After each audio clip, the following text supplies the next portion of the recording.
Hello, welcome to today's adventure, Slowride Guide.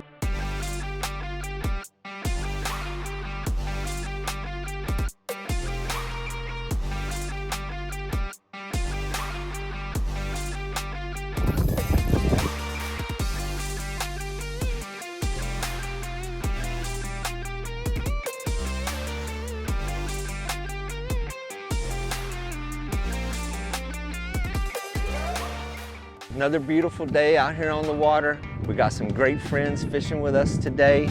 Got Doug Grazins over here on the back. We got Doc Joey on the front. Drifting the flats here in Redfish Bay, throwing some top waters, going for some redfish, some speckled trout. Kind of a special day today. Doug has a foundation that he's working on, and just a little history on that to let you guys know how this all worked out. I've been involved with Heroes on the Water for many years. It started out with our dear friend Jim Dolan, who had a great idea to take veterans fishing as a part of the rehab process. So we get them out here on the water. Heroes on the Water started about 10, 12 years ago. And Doug was involved with that back in the early days. Doug has started his own foundation, kind of a spin-off from that, the REDFORD Ranch Foundation. He's building up that program here now. So we're gonna talk about that today as it goes on. But Heroes on the Water is where it all began. It's an amazing organization. It has reached out to thousands of veterans over the years and their families, providing services, fishing trips, accommodations, food, the complete program where these guys can come down, spend a weekend, get away, enjoy the outdoors. It helps them get away from the intrusive thoughts, get some outdoors, prevents isolation, and we have a great time on the water with those guys. It has spread throughout the world. The original chapter was right here, the Coastal Bend in Aransas Pass. It is now spread to hundreds of chapters, basically around the globe. Very thankful to our dear friend, Jim Dolan, who had a vision. He saw a need. He put that into action. He mobilized people, got them motivated, and they came on board, and to this day we're still benefiting from his original plan. And it should live far into the future. A byproduct of that is the REDFORD Ranch, is programs that continue to bloom from that. People that carried on in his tradition and carried on in his honor more than anything to provide that service to our veterans in need. We have a great day on the water. We're gonna talk more to Doug about this as the day goes on. He's gonna tune us in to all the details, his plans for the future. We're also gonna have a good time out here fishing today. We're fixing to crank this boat up. We're gonna take a little ride. We're gonna head over here to Estes Flats, shorelines of Trailer Island. The tide is kind of in between today. Not a lot of tidal flow. Got a little breeze, just enough to keep the boat moving, create some current. So we're gonna keep at it, and we'll be back with you guys. We're starting out over here on Terminal Flats today. My buddy Doug on the back seems to have the hot pole. He's getting all the action this morning. There's a nice little chain of islands here. As the wind blows through there, it creates current around these little corners. We're on the full moon. We don't have a strong tide today, so we count on the wind to create that current. So over here on Terminal, it's a nice little place to start. We're throwing some top waters. Doug has been getting some good action on the spoon. So we're gonna keep a variety of things out there in the water. He ate that. Oh yeah. Nice.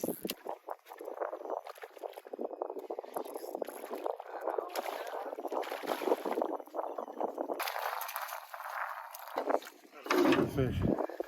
Appreciate you, buddy. We've had a few small trout landed this morning, kind of been the pattern this week. I mean, we've had a lot of littles mixed in, and then occasionally somewhere we hit a little flurry of action, some bait fish mixed in, and we found the bigger reds mixed in with the bait. So we're gonna keep working it here for a little while. count on the wind to create some current. These guys are working real hard today. Joey got hooked up on a couple fish. When they short strike like that, it's they shake, they get off. We got close, we got to the side of the boat with a couple of his fish. Right at the boat. Give him a little slack. Oh. You never know, sometimes the hot pole's on the front of the boat, sometimes the hot pole's on the back of the boat. I tend to move around. We're gonna explore a lot of areas today. I have a plan in my head. We're gonna beat this one up here at Terminal for a while. We're gonna move over towards the shoreline of South Bay and then work our way to the north. We're gonna go over towards Trailer Island, Estes Flats, and it's all part of the big scheme today.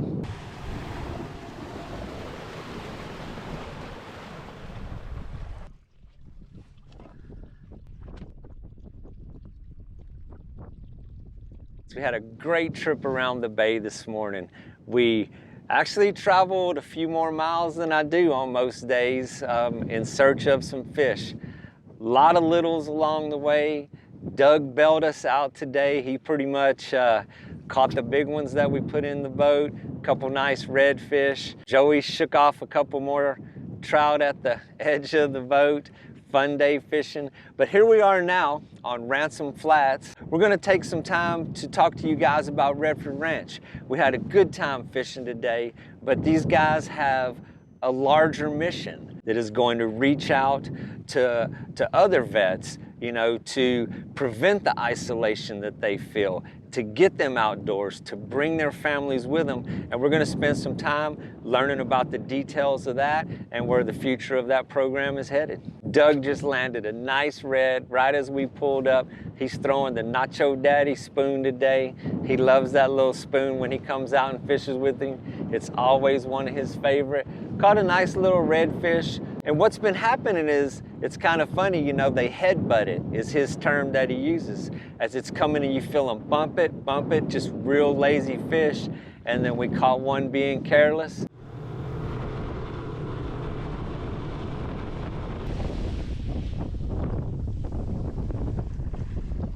I want to introduce my friend, Douglas Grazins.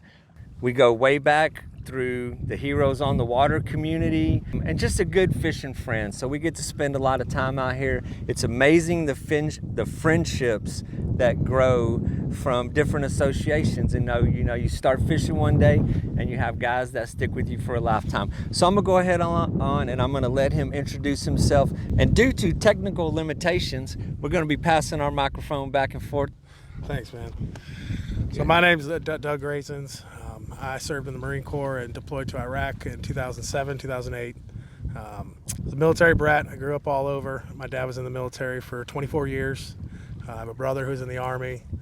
My other brother's a firefighter paramedic. And so I moved all over. I went to high school in San Antonio and called Corpus my home after that. So I'm really fortunate because my really good friend Joey Willis is down here. I met him through the VA system back in Wisconsin, and he's a Navy corpsman. He served with the Marines most of his career.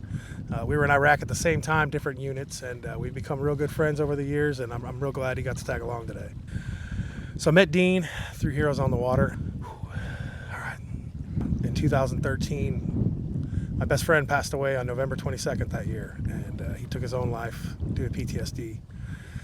So some guys from Heroes on the Water invited me to come and go fishing, number one, but ultimately they invited me to the national conference to come talk about Chris and about what fishing did for me. And when I got there to that event, I looked at a guy named Joe Winston, who's still involved with Heroes on the Water, and I told him I'm going to build a place just like this someday to bring veterans. And so that's really where the idea started, a long time ago.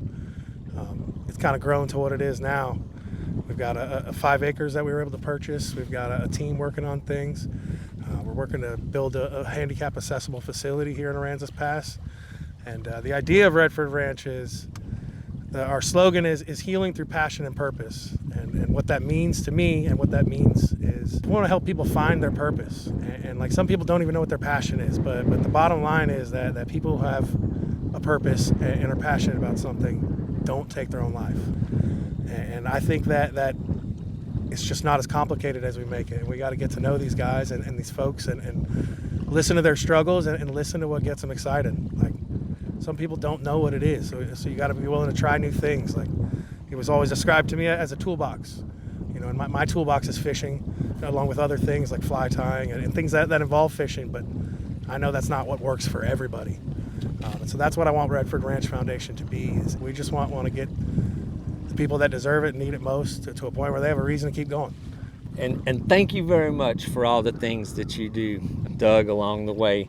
Another great friend, great motivator of both of ours was Jim Dolan. And Joe Winston, another driving force to this day, carries on in honor of our friend Jim Dolan. This was his vision, and one of the most amazing aspects of his vision was the things that spawned from that, such as the Redford Ranch and all of the numerous events that take place across the country to help the vets.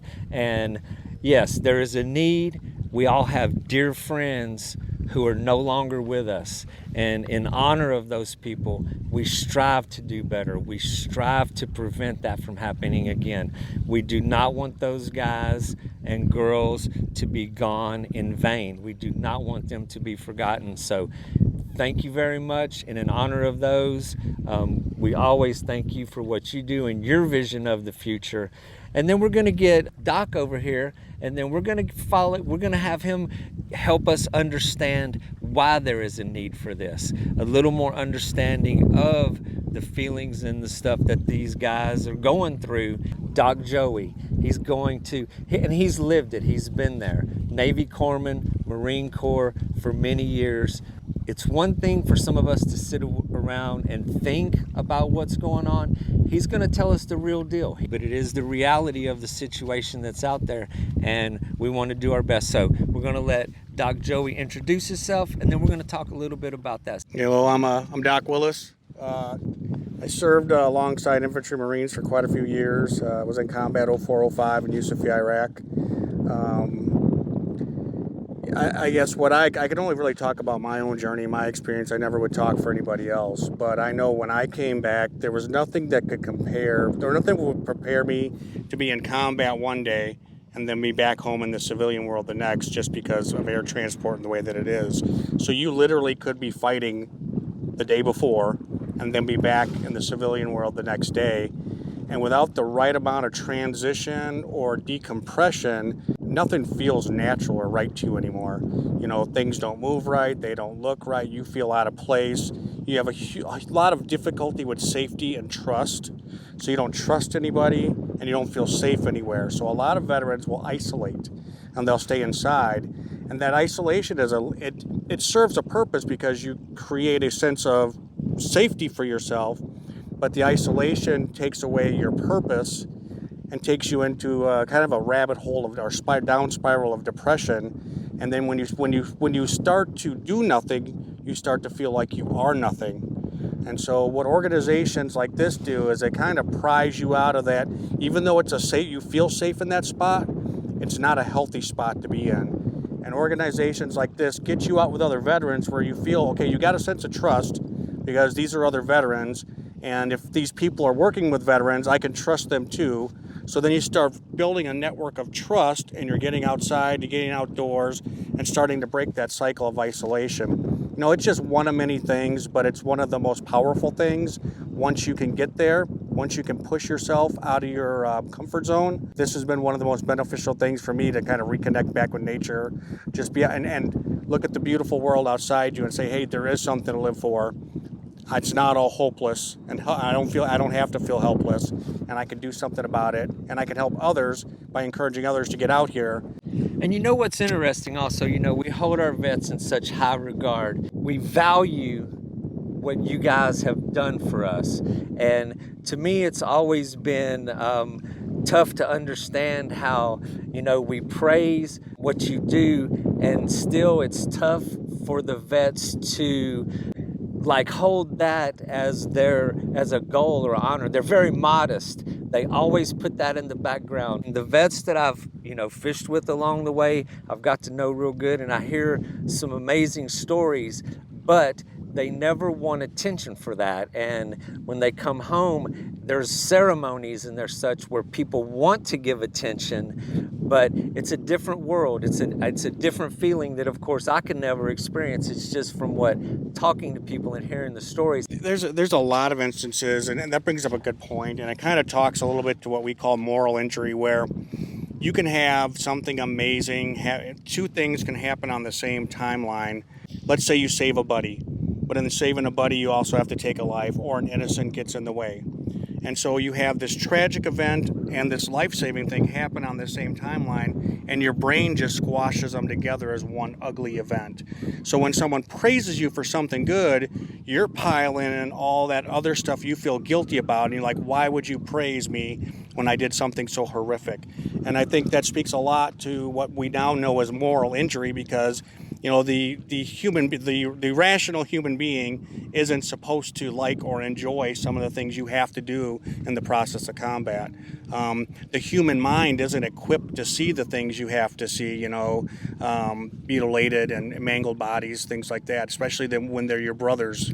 So all that stuff kind of gets lumped together, and it takes a lot of years to peel the layers of that back and understand, hey, this is the part I can feel proud about. This is the part I might probably need to talk and process about, but that takes time, understanding. It takes connections with organizations, other veterans, good VA providers. All those things are all pieces to the puzzle.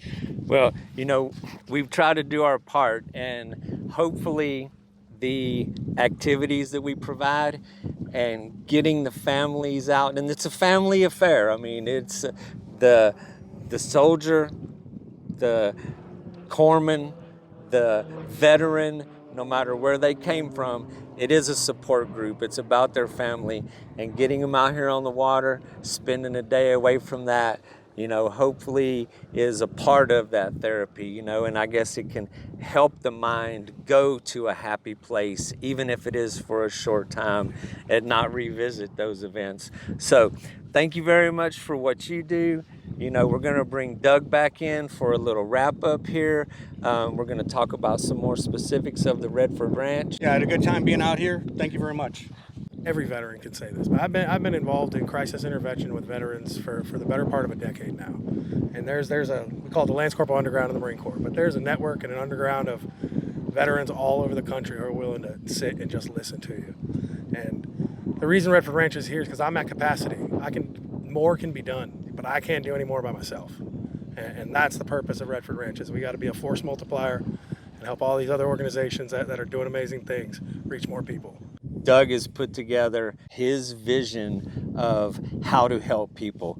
He has been there, he's lived this. Doug has been there, he's been to the bottom. Unfortunately, that is a driving factor for a lot of these sons.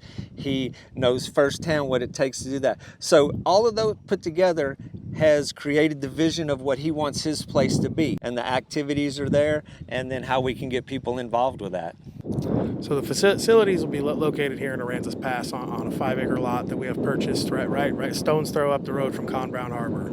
And the reason I picked this area, the amount of outdoor recreational activities at your fingertips are endless. I mean, endless. Anything that involves the water, the beach, birding, dolphin tours, whooping crane tours. You want to learn to build a sand castle. You want to learn to blow glass. There's a guy in Rockport. We'll take you over there and blow glass. I don't want to force anybody's passion onto them, because that's not how it works. Somebody's got to be excited about it. So if I don't have the ability to offer them all these things, then I'm lost at that person. So it's going to take a community. It's going to take all the other organizations that are out there doing things. We want to bring them in. You want to learn how to play guitar? We'll hit up Guitars for Vets. Bring them in, an instructor, and spend 10 days with us, and you'll be playing guitar by the time you leave. They throw pills at it. They throw us in group therapy, and they want you to talk about things, but then there's no reason to get to the next day except for another appointment. The idea of the facility, my brother describes it as a modern-day fire station. Living quarters up top. We have rooms downstairs where we can offer group therapy, where we can get together. We want to have a gym, Brazilian Jiu-Jitsu mats. Lots of those things are very popular in the veteran world right now, and they're very therapeutic. I mean, it's anything that's exercise and outdoors and gets you moving and communicating with other people. What better? I mean, there's nothing better. And another program we're unveiling, actually tomorrow, is we're going to be pairing service dogs up with veterans. And Redford Ranch is named after my late service dog, Redford. And he changed my life. Along with fishing, you know, he was like part of my toolbox. And that dog, he was a special, special dog. And I was really fortunate to be his caretaker for a number of years. So, and I've got a couple of the trainers and breeders around the country who are on board. And this year, in 2023, our goal is to match up 4 veterans and dog teams. And that's another therapy that's, man, it's just so valuable. There's this thing that veterans do, you know, they're real able to, we're trained, we're brainwashed almost to neglect our own needs and worry about the guy to the left and right of us. And that is what a service dog does for you. You can ignore yourself, you know, you could not take care of yourself, not leave the house and not do all these things. But when that dog is there, it's something you love and care about. And he's depending on you for everything. He doesn't live without you. It's impossible to ignore. And I think it's an incredibly powerful tool that can be the stepping stone to get these guys back into the world wanting to get better. A lot of them are surviving, but there's not a lot thriving, and that's a problem. And what a great honor to Redford. Yeah. He provided so much to you, Yeah. and then his name is going to live on man. at the ranch. So, yeah, thanks again for everything you do. Really looking forward to being a part of that. Thanks to Doc Willis. Good insight to that. You know, it is a group effort. We're going to go ahead on and wrap up the episode today. We had a great little fishing trip. Today, the fishing is what it is. You know, it's about being outdoors. It's about the experience. We did catch some fish, but nobody's stressing because we didn't load the cooler with those big fish. I got to spend the day with some great friends. We get to reflect upon those that are no longer with us, and we always appreciate you guys stopping in. We will revisit the Redford Ranch. If you know someone in need, if you know a vet who needs a fishing trip, who needs some time outdoors, who just needs a friend to talk to, who needs somebody to relate to, Doug is there. We have a network. To reach out to Redford Ranch, you can visit www.redfordranch.org. We have a Facebook page as well, the Redford Ranch Foundation. Link to the Instagram. It's where you can reach us. And I can tell you right now, if we don't know the answer or the right person, we'll get you to who does. So just reach out if you're in need. So thank you very much for stopping in. Look forward to seeing you guys on the next show. Hopefully this full moon's going to pass us by and we get all the big fish of our dreams next week. Drop us a like, subscribe to the channel, and we'll see you next time.